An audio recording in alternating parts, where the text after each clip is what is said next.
Bonjour Bérénice. Alors, on a besoin de construire de nouveaux logements en France chaque année. Combien exactement? Alors, c'est la grande question sur laquelle personne n'arrive à se mettre d'accord. Le gouvernement tirait ce nombre vers le bas, tandis que les professionnels et les associations alertaient sur les dangers d'une minimisation. La France aurait donc besoin de près de 400 000 logements supplémentaires par an d'ici à 2030.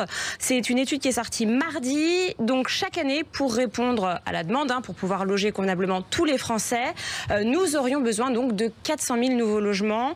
C'est une étude très sérieuse qui vient d'être réalisée par l'UNAM, l'Union nationale des aménageurs, et l'ESPI, l'ESPI, l'École supérieure des professions de l'immobilier. Et alors là, vous allez me dire, Sylvain, mais comment ça se fait qu'on ait besoin de plus de logements alors que notre président, notre cher président de la République nous l'a dit, la natalité baisse en France.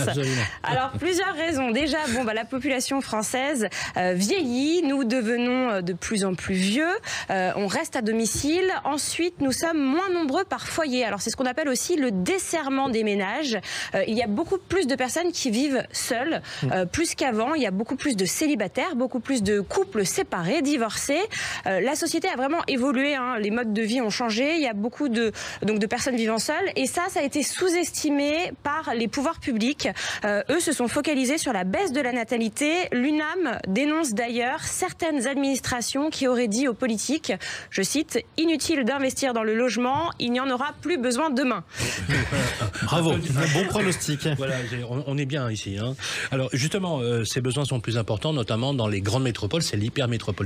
Et oui, alors en Ile-de-France évidemment, mais aussi dans toutes les grandes métropoles, Bordeaux, Toulouse, Nantes, Lyon, Rennes. Forcément, vous l'avez dit Sylvain, en fait ces villes sont très attractives. Donc il y a beaucoup de jeunes actifs qui sont célibataires, parce que vous savez, on fait nos études, on travaille, on n'a pas le temps de se caser.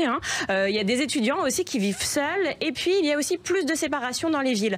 Quelques chiffres très révélateurs. Selon l'INSEE, la moyenne du nombre d'occupants par foyer est passée de 3,08 personnes en 1968 à 2,17 en 2020. Et quand on regarde la courbe qui est disponible sur le site de l'INSEE, on constate que vraiment cette courbe baisse chaque année jusqu'en 2020, et ça continue après. Donc on assiste vraiment à une évolution des modes de vie qui impactent notre manière d'habiter. Alors le problème, ce qu'il est là, le problème, c'est que ces 400 000 logements, on est loin d'être en capacité de pouvoir les construire. On va en parler avec notre invité tout à l'heure, Pascal Boulanger, le président de la Fédération des promoteurs immobiliers.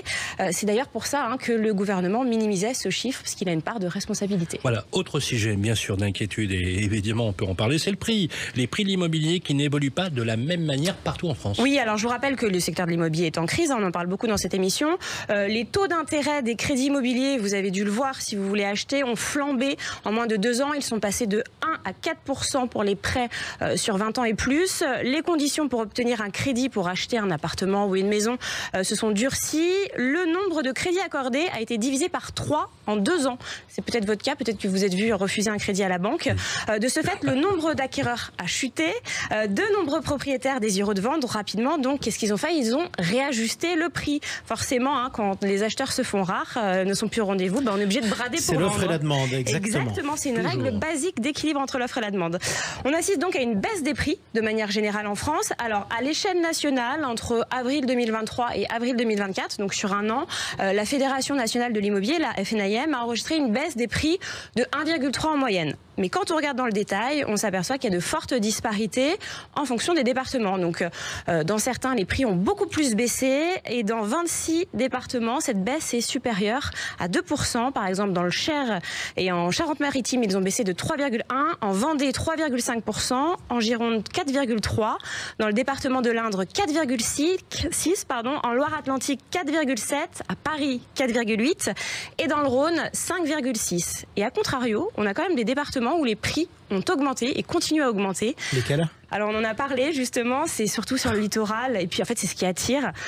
Dans Vaucluse, plus 0,7%, dans le Morbihan, le golfe du Morbihan, c'est très sympa, plus 1,1%, dans le Var, 1,2% supplémentaire, dans le Finistère, plus 1,4%, dans les Hautes-Pyrénées et en Corse du Sud, plus 1,9%, Côte d'Armor, Haute-Corse, plus 2,5%, et Alpes-Maritimes, avec Monaco, Nice, Menton, plus 2,7%. Et ça ne va pas résoudre la crise du logement en Corse, notamment pour les jeunes qui n'arrivent pas à se loger.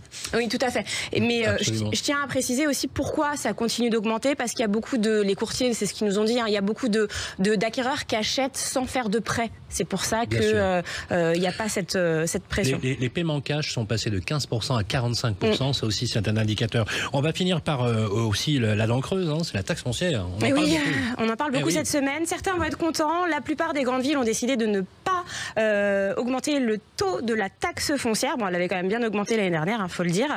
Mais bon, il y a quand même des villes qui ont décidé d'augmenter et qui ont eu la main lourde. Par exemple, à Nice, l'augmentation des taux atteint 15,8%. À Saint-Étienne, 14,1%.